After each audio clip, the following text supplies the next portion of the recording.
Frederick Weimar एक factory में काम करने वाले गरीब आदमी का नौजवान बेटा था।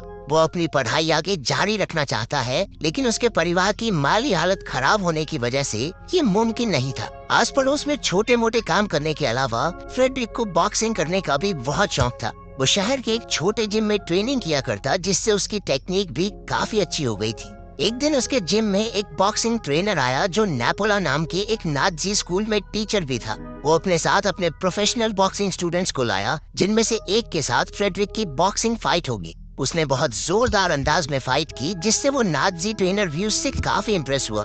लेकिन जब फाइट को जीतने के लिए ओपोनेंट को नॉकआउट करने की बात आई, तो उसे अपने विरोधी पर दया आ गई और इसी चक्कर में वो मैच हार भी गया। हालांकि वो जीता नहीं, लेकिन ट्रेनर को इम्प्रेस करने में कामयाब रहा। उसने फ्रेडरिक को नेपोला में दाखिला लेने की सलाह भी दी। नेपोला से पढ़ाई पूरी करके वो एक आर्मी ऑफिसर बन जाएगा, जिसे जिंदगी में कभी पैसों की चिंता नहीं करनी पड़ेगी। परेशानी थी तो सिर्फ एक, उसके पिता नाजियों के सख्त खिलाफ थे और उन्होंने उसके एडमिशन लेटर पर दस्तखत करने से साफ मना कर दिया। पर फ्रेडरिक ने अपने सपनों को पूरा करने के लिए अपने पिता के नकली दस्तखत किए और घर से भाग गया। अगली सुबह उसके माँ बाप को एक खत मिला, जिसमें फ्रेडरिक ने लिखा था कि वो नेपोला ज्वाइन करने के लिए एलेनस्टेन जा रहा है। नेपोला की बिल्डिंग किसी फिल्मी किले से कम नहीं थी।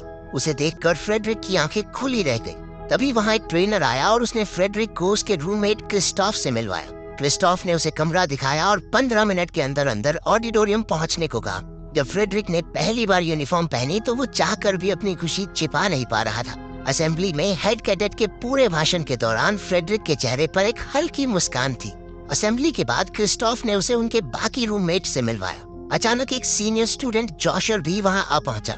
उसने धौंस जमाकर फ्रेडरिक को 100 पुशअप करने का ऑर्डर दिया, क्योंकि उसकी अलमारी ढंग से सेट नहीं थी। लेकिन ट्रेनर ने मौके पर आकर ये सब रोक दिया। रात को फ्रेडरिक सो नहीं पा रहा था, तो उसने क्रिस्टोफ से बात करनी चाहिए, लेकिन बत्तियां बुझने के बाद उन्हें बात करने की इजाजत नहीं थी। अगली सुबह उनका छठा रूममेट भी आ गया, जिसका नाम एल्ब्रेcht स्टेन है। वो शहर के गवर्नर का बेटा है, लेकिन उसे ऑफिसर बनने में बिल्कुल दिलचस्पी नहीं थी। उसे कविताएं और कहानियां लिखना पसंद था। उसने फ्रेडरिक की बेड सेट करने में मदद की, जिससे वो दोस्त बन गए। इसके बाद उनकी ट्रेनिंग करवाने एक बेरहम इंस्ट्रक्टर आया, जिसका नाम कार्ल था। जॉशर ने कार्ल से शिकायत की कि फ्रेडरिक के रूममेट सिगी ने 1 महीने में दूसरी बार अपना बेड गीला कर दिया है। सजा के तौर पर उसे अपना गद्दा वहां लाकर सबके सामने उस पर पेशाब करने के लिए मजबूर किया गया। उसे ऐसी चीज के लिए बेइज्जत किया गया जिसे रुकना शायद उसके हाथ में था ही नहीं। क्लास में उन्हें हिटलर के भाषणों के बारे में पढ़ाया जाता। वो सब उसकी बुद्धिमानी और समझदारी पर निबंध लिखते। उन्हें सिखाया जाता कि इस दुनिया में वही जिंदा रह सकता है जो सबसे ताकतवर हो। इसी थ्योरी की वजह से नाजीज यहूदियों को मारना जायज समझते थे। इसके साथ साथ उन सबको निशाना लगाने और कई हथियारों को चलाने की भी ट्रेनिंग दी गई। फ्रेडरिक ने बॉक्सिंग क्लब ज्वाइन कर लिया। हमें पता चलता है कि नेपोला अकेडमी इंटर स्कूल कंपटीशन में बॉक्सिंग चैंपियन हुआ करती थी, लेकिन पिछले कई सालों से वो लगातार हार रहे थे। उसके ट्रेनर को उम्मीद थी कि फ्रेडरिक की बदौलत इस साल तो मेडल जरूर आएगा। गुजरते समय के साथ फ्रेडरिक और एल्ब्रेcht की दोस्ती गहरी हो गई। रात में वो दोनों जोखिम उठाकर नौकरों के कमरे में गए, जहां उन्होंने छिपकर एक लड़की को कपड़े बदलते हुए देखा। किस्मत अच्छी थी तो पकड़े नहीं गए, लेकिन एक बात तो पक्की है, 1982 हो या 2022, मैन विल बी मैन।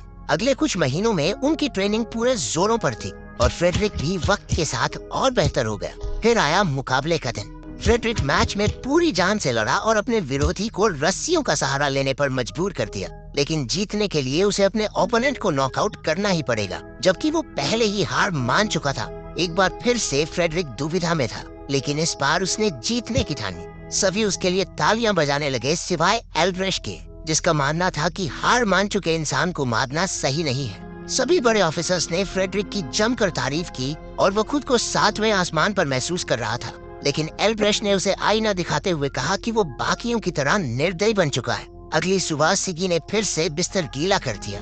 जॉशर ने उसे धमकाते हुए कहा कि अगर उसने डिनर से पहले उसे अपना मुंह बंद रखने के लिए पैसे नहीं दिए, तो वो उसकी शिकायत सीधा ट्रेनर से करेगा। उस दिन ट्रेनर कैडेट्स को फील्ड में ले जाकर स्टिक ग्रेनेड का इस्तेमाल करना सिखा रहा था, लेकिन एक सैनिक ने गलती से चलता हुआ ग्रेनेड गिरा दिया। उनका ट्रेनर, जो बहुत बहादुर बनता था, बाकी सबको मरने के लिए छोड़कर वहाँ से दुम दबाकर भाग निकला। हर तरफ कैडेट्स डरे सहमे खड़े थे, लेकिन एक लड़का था जिसने बहादुरी दिखाई। सिगी ने ग्रेनेड पर कूदकर उसे अपने शरीर से ढक लिया। जबरदस्त धमाका हुआ और सिगी के शरीर के चीथड़े उड़ गए, लेकिन अपनी जान देकर उसने 20 कैडेट्स को बचाया। अगले दिन उसकी बहादुरी और शौर्य के लिए उसे मेडल ऑफ ऑनर से सम्मानित किया गया। लेकिन फ्रेडरिक को ये बात बहुत चुभ रही थी कि जिस इंसान ने सिगी को अपना बिस्तर गीला करने पर कमजोर और कायर कहकर उसे सजा दी, वो खुद जरूरत के समय सबसे बड़ा भगोड़ा निकला। वहाँ मौजूद हर फौजी को ट्रेनर पर गुस्सा आ रहा था। अगले दिन वो सबको अपने पेट की मसल्स मजबूत करने की ट्रेनिंग दे रहा था। उसने उनमें से एक को अपनी ताकत दिखाने के लिए अपने पेट में मुक्का मारने के लिए कहा। फ्रेडरिक खुद से आगे बढ़ा और सिगी की मौत का बदला लेने के लिए एक जोरदार घूसा उसके पेट में दिया। बाद में अल्ब्रिच ने फ्रेडरिक को अपने पिता के जन्मदिन पर हवेली में आने का न्योता दिया। उस शाही हवेली को देखकर फ्रेडरिक दंग रह गया। लेकिन सबसे ज्यादा हैरान कर देने वाली बात तो ये थी कि अल्ब्रिच के पिता उसे कुछ नहीं समझते थे। गवर्नर ने सबके सामने अल्ब्रिच को कविता सुनाने से भी रोक दिया। ये साफ था कि उसके हिसाब से कविताएं और कहानियां मर्दों का काम नहीं। वो चाहता था कि उसका बेटा फ्रेडरिक जैसा बने। जब सारे आदमी शराब के नशे में धुत हो गए तो उन्होंने फ्रेडरिक और अल्ब्रिच को एक बॉक्सिंग मैच के लिए उकसाया। वो दोनों हिचकिचा रहे थे, लेकिन उन ऑफिसर्स ने क्या कहकर जबरदस्ती उन्हें एक दूसरे से लड़वाया। फ्रेडरिक की जीत तो पक्की ही थी, लेकिन वो अपने दोस्त को चोट नहीं पहुंचाना चाहता था। पर अल्ब्रिच को भी किसी की दया नहीं चाहिए थी, इसलिए उसने फ्रेडरिक को अपनी पूरी जान लगाने के लिए कहा। नतीजा ये हुआ कि वो एक ही घूसे में चित हो गया। उसके पिता और उनके दोस्त मिलकर फ्रेडरिक की तारीफों के पुल बांधने लगे और बेचारा अल्ब्रिच धीरे से अपने कमरे की तरफ चला गया। वो दोनों सर्दियों की शुरुआत में अकेडमी वापस पहुंचे। रात के समय उनके बैच को तत्काल गवर्नर के सामने पेश होने का ऑर्डर दिया गया। पता चला कि पास के गांव से सोवियत कैदियों का एक गुट हथियार चुराकर फरार हो गया और उन्होंने कई लोगों की जान भी ले ली है। उन्हें राइफल्स देकर शूट एट साइट के ऑर्डर दिए गए। थोड़ी देर बाद उन्हें कुछ लोग छुपकर भागते हुए दिखे। उन्होंने उन लोगों पर अंधाधुंध गोलियां बरसाई और वो सब मारे गए। लेकिन नजदीक से देखने पर उनके पैरों तले जमीन खिसक गई, क्योंकि वो कैदी नहीं बल्कि मासूम बच्चे थे। अल्ब्रिच एक बच्चे की जान बचाने की कोशिश करता है जो गंभीर रूप से घायल था, लेकिन तभी उसका बाप वहाँ आया और बच्चे को गोली से उड़ा दी। उसने वहाँ अपने पिता को उन छोटे बच्चों को इकट्ठा करके एक एक को चुन चुन कर मारते हुए देखा। अल्ब्रिच के मन में हजारों ख्याल दौड़ रहे थे। उसे अपने पिता की इस करतूत से घिन आ रही थी। वहीं फ्रेडरिक की एक लड़के से मुठभेड़ हो गई, जिसकी वजह से 24 घंटे के लिए उसे जेल में डाल दिया गया। साहित्य की क्लास में टीचर ने सभी बच्चों को सर्दियों पर एक कविता लिखने को कहा। जब अल्ब्रिच को सबके सामने अपनी कविता पढ़ने के लिए बुलाया गया तो शुरुआत में तो उसने सर्दियों के बारे में ही अपने एहसास बताए, लेकिन फिर उसकी कविता एक अलग ही मोड़ लेकर नाज़ी विचारधारा के खिलाफ जाने लगी। बीती रात बेगुनाह बच्चों की हत्या करने के लिए वो अपने पिता को जिम्मेदार ठहराता है। टीचर उसे प्रिंसिपल के ऑफिस में ले गए, जहाँ उसके पिता को बुलाया गया। उसने सख्ती से अल्ब्रिच को अगले दिन एक बेहतर कविता लिखकर लाने को कहा, लेकिन अल्ब्रिच ने साफ मना कर दिया और कहा कि वो अब भी अपने शब्दों पर खड़ा है। फ्रेडरिक को रिहा होने के बाद सारी घटना की जानकारी मिली। उसे समझ नहीं आ रहा था कि अल्ब्रिच को कविता लिखकर सबके सामने सुनाने की जरूरत क्या थी। इस बात पर उन दोनों में बहस छिड़ गई, लेकिन आखिर में वो एक दूसरे की बाहों में लिपट कर रोने लगे। अगली ट्रेनिंग के लिए कैडेट्स को एक जमी हुई लेक में एक छेद से जाकर दूसरे छेद से बाहर निकलना था। सबसे पहले क्रिस्टोफ गया और उसने दोनों छेदों को एक रस्सी से जोड़ दिया ताकि बाकी सब आसानी से आ सके। जब अल्ब्रिच की बारी आई तो वो अंदर कूदकर बीच रास्ते में ही रुक गया। फ्रेडरिक को एहसास हुआ कि वो क्या कर रहा है, लेकिन इससे पहले कि वो कुछ कर पाता, अल्ब्रिच ने बर्फ के अंदर से ही छूकर एक आखिरी बार अपने दोस्त को अलविदा कहा। आखिरकार वो डूबकर पानी की गहराइयों में समा गया। फ्रेडरिक बेबस होकर रोने के अलावा कुछ नहीं कर सका। उसके दोस्त उसे कमरे में ले गए। रात भर बैठकर उसने अपने दोस्त की शान में एक कविता लिखी, लेकिन प्रिंसिपल ने उसे अखबार में पब्लिश करने से साफ मना कर दिया, क्योंकि अल्ब्रिच किसी के लिए शहीद नहीं हुआ था, उसने तो आत्महत्या की थी।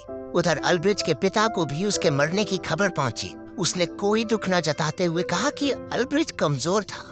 फ्रेडरिक उसकी मौत का शोक मना रहा था, पर उसके बॉक्सिंग इंस्ट्रक्टर ने बताया कि बॉक्सिंग टूर्नामेंट का आखिरी मुकाबला कल होगा और वो चाहता है कि फ्रेडरिक उसके लिए पूरी तरह तैयार रहे। अगले दिन गवर्नर भी दर्शकों में मौजूद था। उसके चेहरे पर ऐसी मुस्कान थी मानो उसका बेटा कभी मरा ही नहीं। फ्रेडरिक पहले राउंड में पूरी जी जान से लड़ा और अपने ओपोनेंट पर पूरी तरह से हावी पड़ रहा था, लेकिन गवर्नर का मुस्कुराता चेहरा देख उसका दिमाग हिल गया। वो जानबूझकर पिटने लगा, ये सोचकर कि अपने दोस्त के हत्यारों को तो नहीं जितवाएगा। अंत में उसका ओपोनेंट जीत गया और नेपोल अकेडमी के हाथ से फिर से मेडल निकल गया। उनकी बहुत बेइज्जती हुई। अगले दिन फ्रेडरिक को अपने सारे कपड़े उतार कर कमरे तक नंगा जाने की सजा दी गई। जब उसने अपना सारा सामान पैक कर लिया तो उसे एकेडमी से निकाल दिया गया। आखिर में वो अपने शहर के लिए रवाना हो गया। क्या आपका भी ऐसा कोई करीबी दोस्त है जिसके लिए आप ऐसे सुनहरे मौके को लात मार देंगे? अगर हाँ तो कमेंट सेक्शन में अपने दोस्त के बारे में 2 लाइनें जरूर लिखना।